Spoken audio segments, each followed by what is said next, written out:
The sun pressed down hard on the land, bleaching the soil to a pale crust that cracked beneath every step. And on the edge of that forgotten town, a woman bent low with a hammer clutched in her hand. Hannah was her name, though few bothered to use it, and she gathered what others had thrown away: scraps of wood left to rot behind the mercantile, bent tin sheets rusting by the livery, stones pulled from dry creek beds that had not run with water in years. Her arms were thin, her dress faded, her bonnet sagging against the wind, yet she worked as if the pieces she carried were worth more than gold. Each nail she drove into the crooked frame of her shelter landed with a hollow ring that carried across the open field, steady, unbroken, like a prayer whispered with every strike. From the town porch, men watched her with squinting eyes, their talk low but sharp, some saying she was touched in the head, others muttering that the land was cursed, that nothing had grown there since the drought, that no one in their right mind would stay. The women shook their heads too, saying a lady alone had no business setting up a home where rattlesnakes slid beneath boards and coyotes cried at night. But Hannah gave them no answer, never lifting her face from her work, never pausing except to wipe dust from her brow.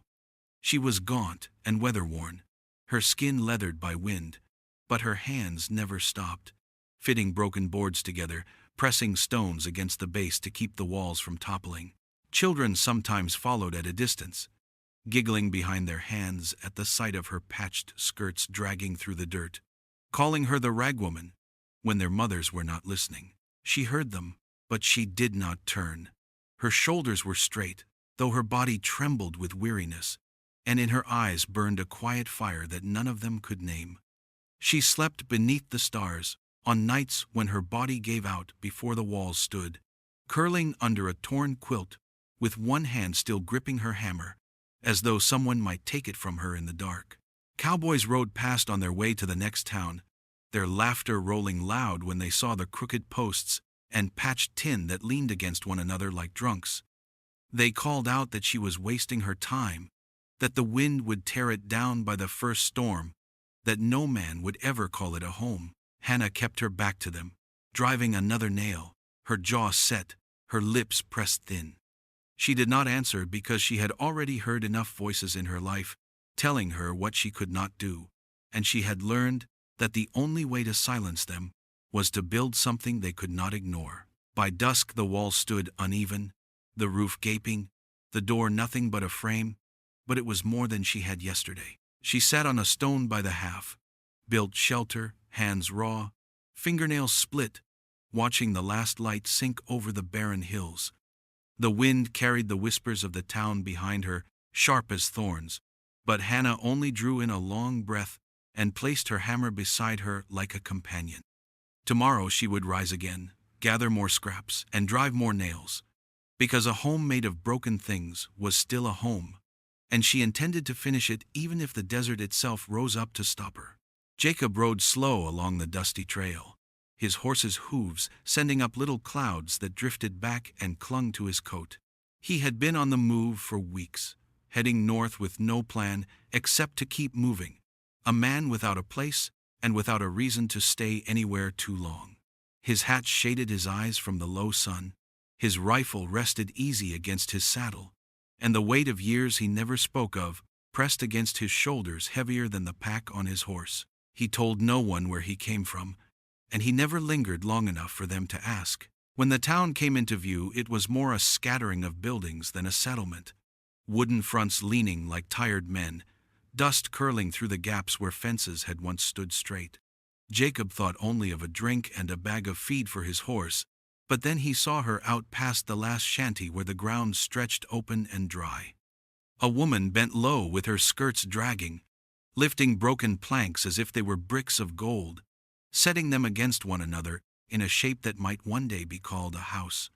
She swung her hammer with both hands, every strike ringing out across the stillness like a stubborn heartbeat refusing to quit.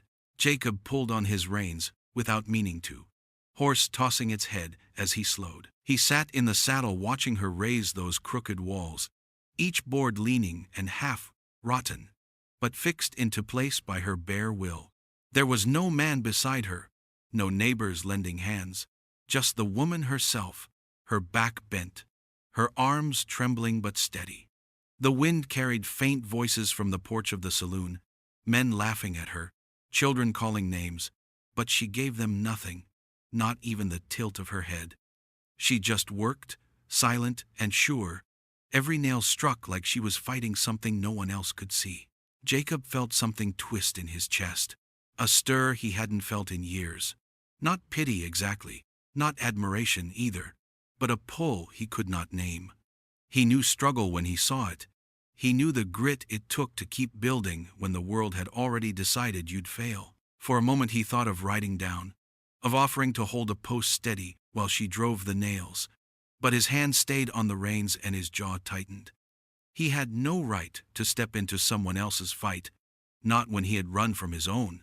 He nudged his horse forward, and the animal obeyed, hooves crunching past the edge of her land. He didn't look back, but the image burned behind his eyes.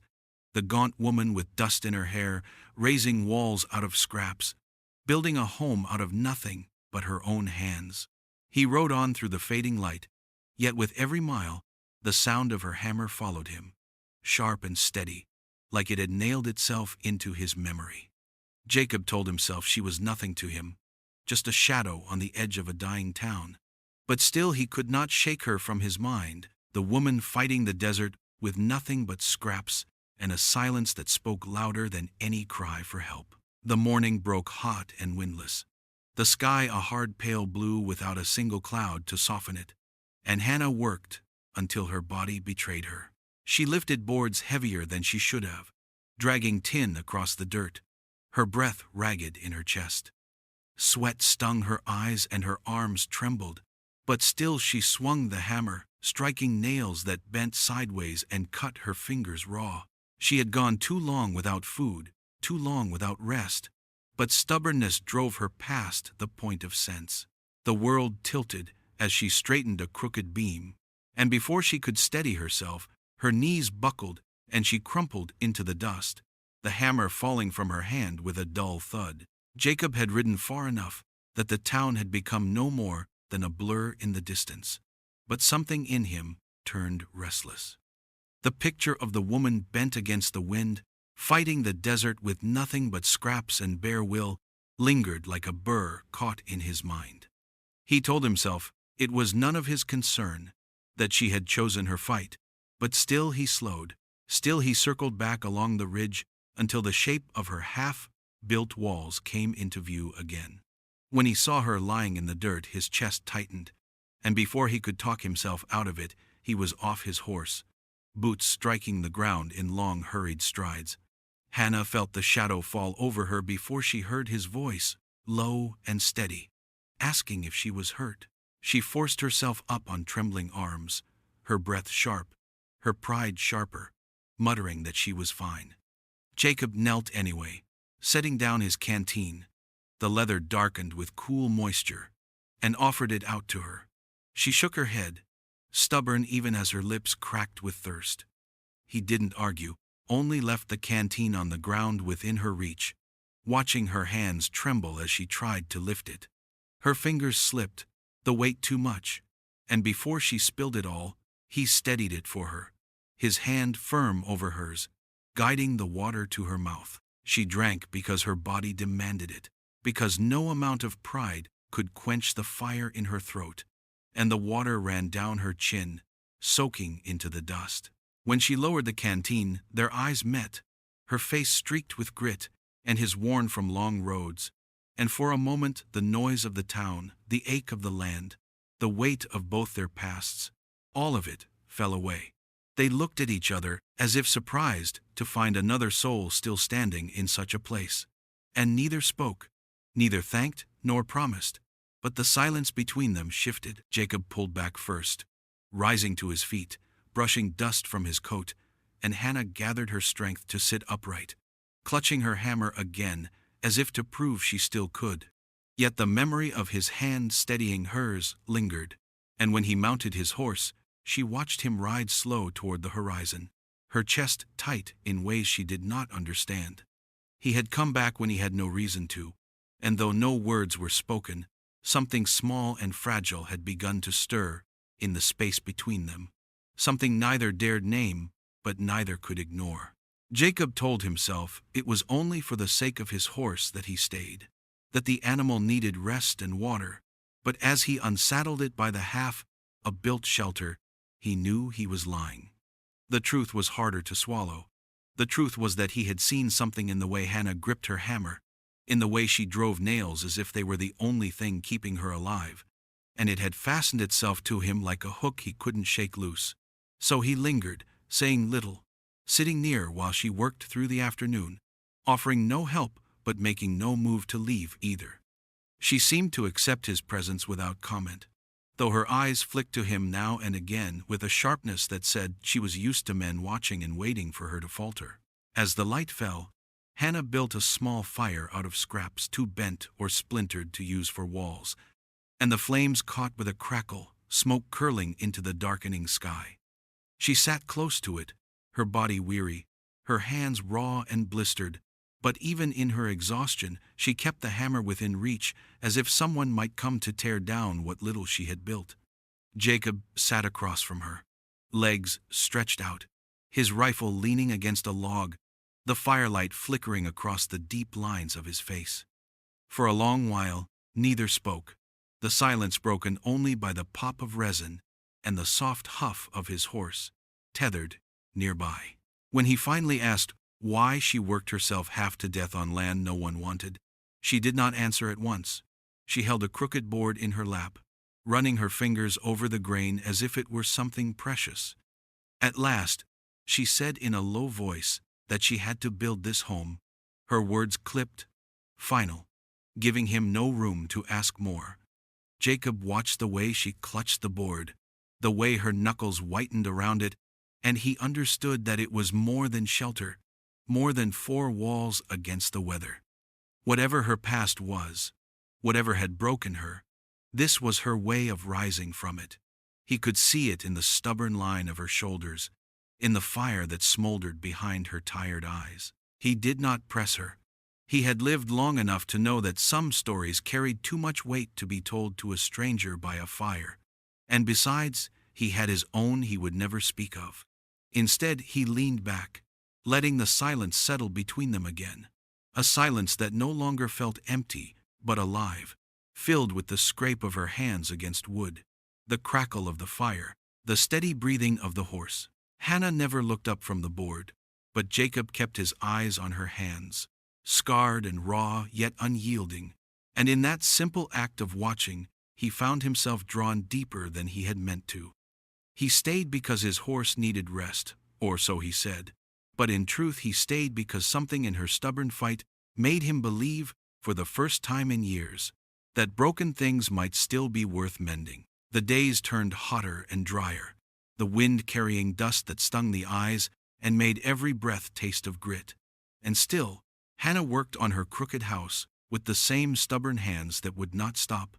Jacob lingered near. His horse rested long ago, but his own will to leave worn thin, and in the silence between them he began to sense the land was not as empty as it looked. Whispers carried from town, whispers that reached his ears as he rode in for supplies. Men speaking of how Calder claimed that stretch of ground, Calder whose ranch spread wide over hills and rivers, whose word was law in more than one county. They said no woman had the right to stake out soil that belonged to him, not when he had the men and the guns to prove it.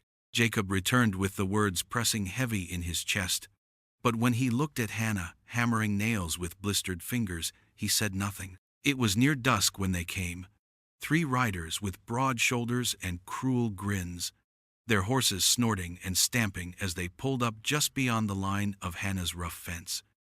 Dust trailed them like banners, the sun setting behind and painting the sky red, as if it already knew trouble was about to spill. They did not greet her, did not ask questions, only sat high in their saddles and laughed, pointing at the crooked boards and sagging roof. One man spat into the dirt.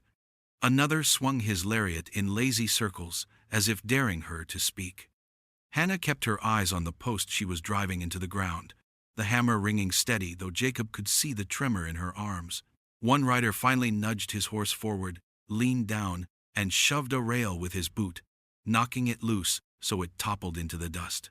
The others laughed loud, the sound sharp against the still air, and one called out that she was wasting her time, that the land was not hers, that she had better pack her rags before Calder came himself.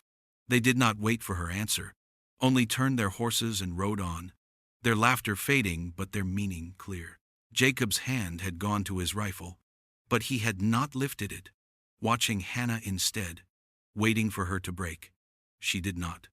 Her face was pale, her lips pressed tight, her eyes wide with a fear she thought she hid, but she knelt and lifted the fallen post, set it upright again, and drove it deeper into the earth.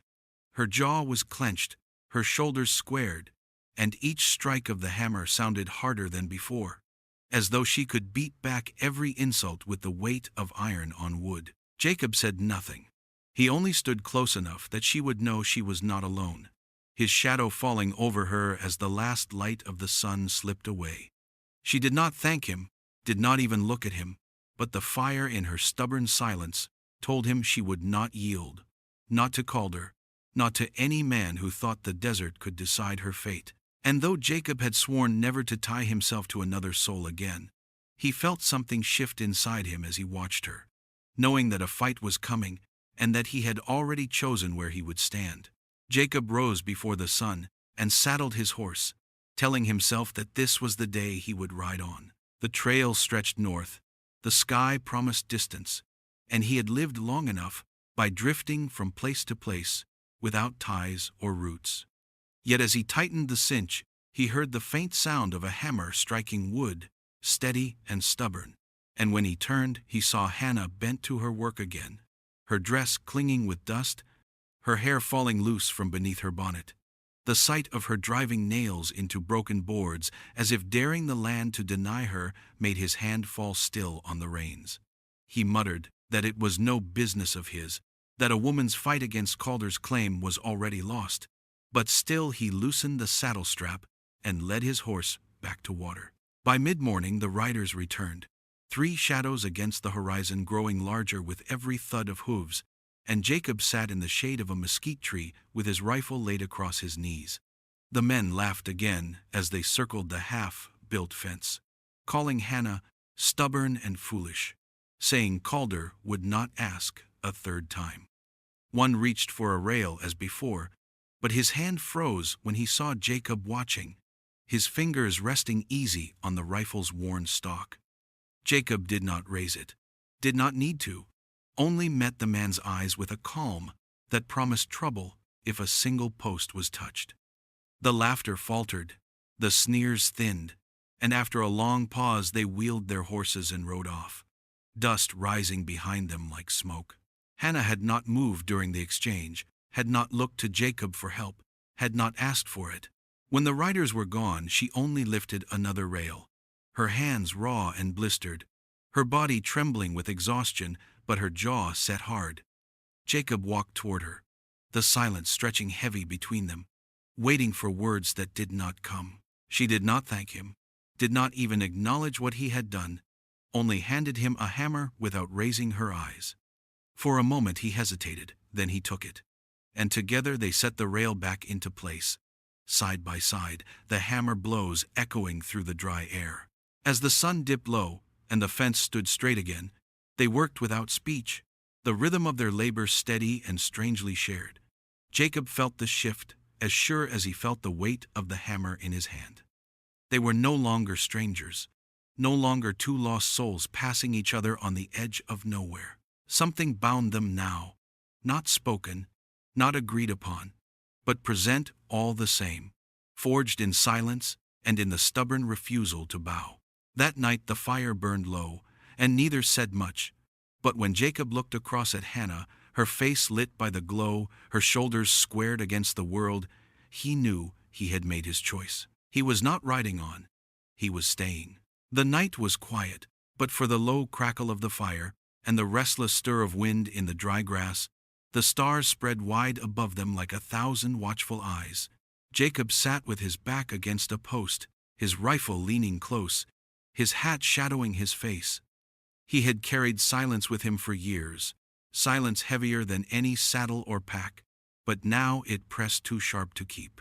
The firelight flickered against Hannah's face as she mended a torn scrap of cloth, her hands moving slow, her eyes fixed on the thread. He studied the way she worked, steady but weary, and the words began to rise in him before he could stop them. He said it quiet, almost as if he were speaking to the flames and not to her, that once he rode with men who burned homes like hers, that he had watched walls fall while the smoke of another man's life filled the sky. His voice broke on the words, rough as gravel, and he told her he had not always turned away when cruelty came, that sometimes he had been part of it, a shadow among shadows. The shame sat on his shoulders still, long after the flames had gone out, long after the ashes had scattered into the wind. He lifted his eyes just once to see her reaction, expecting anger, expecting her to turn from him, but she did not. She only listened, her hands stilled in her lap, her face pale in the firelight. For a long moment there was only the sound of the fire snapping, the smell of smoke drifting upward, and Jacob thought his confession had hung too heavy between them. Then Hannah spoke, her voice low and unsteady, and said she once had a family taken by fire too. She told him she had lived in a small cabin with her husband and child, the kind of place she was trying to raise again here out of scraps and nails. One night riders had come, faceless men in the dark, and by dawn the cabin was cinders, and the air was filled with her screams. She had buried the charred remains of all she had loved, and the ground had never stopped burning inside her since. Jacob bowed his head, shame mingling with sorrow, because though he had not been the one to set her fire, he had been one of the kind who did. She saw it in him, and he saw in her the scars his old life had left behind, in other places, on other families. They sat together in silence, each carrying ghosts that would never let go, but in that silence, something shifted. Their grief, though different, mirrored itself in the other. Two lives broken by flame, two souls that knew the ruin smoke leaves behind. When Hannah finally lifted her eyes to him, they were haunted but not hateful. She did not forgive, did not soothe, but she did not turn away either. She simply let the truth settle between them like ash. And in that fragile moment, Jacob felt less alone with the weight he carried, and Hannah felt the faintest trace of something she thought long lost, the sense that someone else could understand the fire still burning inside her. The days stretched long under the high summer sun, the air dry as powder, the soil cracked beneath their boots, and still the house rose little by little with each stroke of hammer and each plank hauled into place. Jacob no longer told himself he was only passing through, for each morning he rose beside the faint glow of the fire and found his hands reaching for tools before he even thought of saddling his horse. He worked not as a man trying to prove himself, nor as one claiming rights over another's dream, but as a partner moving in rhythm with Hannah, his sweat mingling with hers, his breath steadying when hers faltered. They did not speak much, but the silence was no longer heavy. It was filled with the sound of nails driving true, the scrape of tin against wood, the slow promise of shelter taking shape. The walls straightened under their combined effort, boards pulled and braced until they stood firm, no longer leaning like broken bones. Jacob set the posts deeper, Hannah poured sand against the bases, and together they pressed the structure into the earth, as if daring the wind to tear it free. When the time came for a roof, they patched scraps of tin, sealed seams with tar, and laid them across beams until the shade stretched over them for the first time. Hannah stood beneath it with her face tilted upward, the relief plain in her eyes, and Jacob caught himself smiling at the sight, the rare tug of something light in his chest. Windows were framed next, not glass, but open spaces cut clean, with shutters fashioned from old boards Jacob had sanded smooth. Hannah ran her hands along the frame as if she were touching the memory of a home she once knew, and for the first time since he had met her, he heard her laugh. It came quick, soft, startled, breaking from her lips like a sound she had forgotten she could make. Jacob paused with the saw in his hand, looking at her in surprise. and she covered her mouth, as if ashamed. But then he smiled, and the shame faded, and she let the laugh come again, short and rough, but real. In the evenings they sat on the porch beam they had set, watching the horizon blaze with red and gold. As the sun sank low, Jacob rolled himself a smoke, Hannah mended scraps of cloth, and they let the quiet sit easy between them. For him, it was the first time in years he had built something worth staying for. Not just walls or a roof, but the sense of belonging that came with every nail struck. For her it was the first time in years she had felt life returning. The laughter strange on her tongue, but sweeter than any hymn. The house was still crooked, the boards mismatched, the roof patched like a beggar's coat, but to Jacob and Hannah it was more than enough. It was proof that broken pieces could be made whole again, if two hands, stubborn and scarred, chose to hold them together. The night was still when the sound of hooves broke it, low and steady at first, then rising into a thunder that stirred the dust and set the dogs in town howling. Jacob woke before Hannah, his hand already on his rifle, eyes sharp against the dark horizon where shadows moved quick and certain. He knew who it was before he saw their faces. Calder's men riding back with fire in their eyes and torches raised high, not content with laughter or threats, ready now to finish what they had promised. He rose fast, calling Hannah from her pallet, his voice steady, though his gut turned cold. The torches lit the night like stars burning too close, flames spitting and hissing as the men rode past the fence and swung down from their saddles.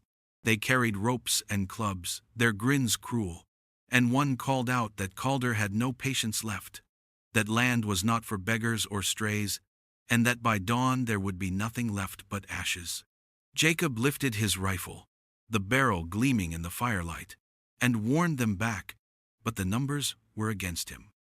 There were 6 men, hard and mean, and though he fired once into the ground at their boots, they did not scatter, only pressed closer, swinging their torches high.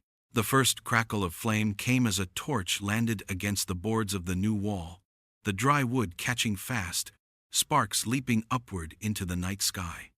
Hannah cried out but did not run. Instead she grabbed a bucket and dashed for the trough, her skirts dragging through the dirt. Jacob fought to hold them off, striking one man hard across the jaw, blocking another's swing with the stock of his rifle, but for every one he pushed back 2 more pressed in, their laughter turning wild in the roar of flames. The house, the roof they had patched from tin and tar, the walls they had straightened with so much sweat, all of it caught in a blaze that lit the clearing bright as day. Smoke choked the air, sparks stung their skin, and the heat grew fierce as Jacob pulled Hannah away from the collapsing frame. Together they dragged what they could from the ruin, a few charred beams, a door half burned, scraps of tin still smoldering, but the fire moved faster than their hands. Within minutes, the home they had built piece by piece was no more than a skeleton wrapped in flame, the sound of it like a beast devouring every dream they had dared to raise. The men rode off at last, their work done, their laughter carrying across the open land as if they had won something worth keeping. When the last of the riders disappeared into the night, Hannah fell to her knees in the ashes, her hands black with soot, her face streaked with tears. She tried to swallow, but could not. The hammer she had carried day after day lay bent and blackened at her feet. She stared at the ruins of her house, the home that had cost her blood and breath, and the weight of loss broke over her like a wave. Jacob stood near, his chest heaving, his knuckles split from the fight, and though he reached for her shoulder, he found no words strong enough to lift her. The flames burned low, leaving only embers glowing red against the darkness, and in their glow Hannah knelt silent, her dream turned once again to ruin, her body trembling, but her jaw still clenched, as if daring even despair itself to take her will. The fire burned itself out slow, the crackle fading into a hiss as embers sank into black ash, and the night grew heavy around them. Hannah stayed on her knees in the ruin, her hands dark with soot, her face turned toward what had been her home, and was now nothing but broken beams. She did not weep loud, only let the tears slip down silent, her body shaking with the weight of all she had lost again. Jacob stood for a long time, the smoke clinging to his clothes, the fight still pounding in his blood, and then he sank down beside her, his knees pressing into the dirt, his scarred hands reaching for hers. He laid them over her blackened fingers, steady and warm, and in the stillness he spoke low, saying wood and stone can burn, but what she was building was more than walls, it was herself, and no man could take that from her. She lifted her head at his words, eyes rimmed red, the fire's glow fading against her skin. She wanted to believe him, wanted to cling to the strength in his voice, but the sight of the ruin crushed against her chest. He tightened his hands over hers, calloused palms rough but sure, and told her again that Calder's men had burned boards and nails, but they had not touched the grit in her, had not broken the spirit that had raised those walls, nail by nail. He said he had seen her fight with nothing but scraps, seen her stand when no one else would, and that was a thing no fire could swallow. His voice caught, heavy with his own shame and memory, and Hannah saw that he meant every word, that he knew what it was to lose everything and yet still sit breathing in the ashes. The night stretched on, and neither moved. But when the dawn came pale and cold across the horizon, Hannah rose. Ash clung to her dress, streaked her hair, smeared across her cheeks. But her eyes were different, hard and bright, lit with a fire no torch could match. She stood tall in the wreckage, the hammer bent but still in her hand, and she looked at Jacob not with thanks, not with plea, but with a silent vow that she would not stop. He watched her shoulders square against the morning light, and in that moment he knew she would not break, not even under the weight of ruin. Together they began again. Jacob hauled what timbers could be salvaged. Hannah straightened boards that still held strength, and the sound of their hammering rose across the clearing like a challenge. The nails rang louder than the jeers of men, louder than the laughter that had followed Calder's riders into the night. Each strike was defiance, each beam lifted a promise. They worked with ash still under their nails, with smoke still hanging in the air, but their hands did not falter. The house that had been lost would rise again, crooked perhaps, patched and scarred, but unbroken, like the woman who built it and the man who chose to stay. The sky was heavy with clouds that morning, the kind that promised a storm, though not a drop of rain had touched the land in months, and the air carried a weight that pressed low on the chest. Jacob had been working the fence when he heard the sound, not the scattered hooves of a few riders, but the steady thunder of a company moving with purpose. He straightened, rifle within reach, and saw them crest the ridge, Calder himself riding at the head, his wide-brimmed hat casting a shadow over his sharp face, rifles glinting across the saddles of the men who followed. Dust rose around them in a choking cloud, and for a moment Jacob's pulse quickened, the old instinct to fight or flee tugging hard at him. Hannah stepped out from the house they had begun to raise again, her dress streaked with soot from the beams they had salvaged, her hair tangled by the dry wind. She saw the line of riders, saw Calder's cold eyes fixed on her, and she did not flinch. Jacob reached for his rifle, but before he could lift it, Hannah walked forward, her boots pressing firm into the dirt, her jaw set, her hands trembling but not with fear. Calder reined his horse close, his men spreading behind him like a wall, and he told her that the time for defiance had ended, that the land was his, and she would leave or be driven out. Her voice rose against the wind, clear and unwavering, saying she had buried too much to run again, that she had buried her family, her past, every piece of herself that the world had tried to strip away, and she would not bury this. She told him the ground he claimed had already taken enough, and if he thought she would kneel, he had mistaken her for someone else. Her words cut through the silence sharper than any blade, and though her hands shook, her eyes burned with a fire none of his torches could match. Jacob stepped to her side, his rifle ready, his shoulders broad and steady as a wall, but it was her voice that held the air.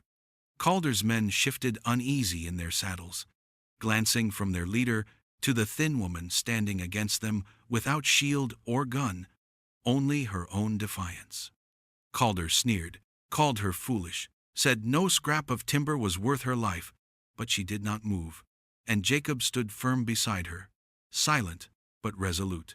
The storm did not break in rain but in silence, the kind that falls when power falters. One of Calder's younger riders dropped his gaze. Another shifted as if ashamed, and the weight of Hannah's words pressed harder than Jacob's rifle ever could. Calder's jaw tightened, pride straining against the truth in front of him, and at last he spat into the dust and turned his horse. He told her it was not finished, but his voice lacked its edge, and as he rode away his men followed slow, none daring to meet her eyes. Hannah stood rooted in the dirt until the dust settled and the riders vanished beyond the ridge. Only then did she let her shoulders sag. Only then did Jacob's hand brush against hers in quiet solidarity. They had stood against the storm, and though the house behind them was still unfinished, the ground beneath their feet felt more like home than ever before. The seasons shifted slow across the land, the wind carrying heat one month and chill the next, and still the house grew from the earth, no longer the crooked frame of scraps, but a true shelter that stood firm against the sky.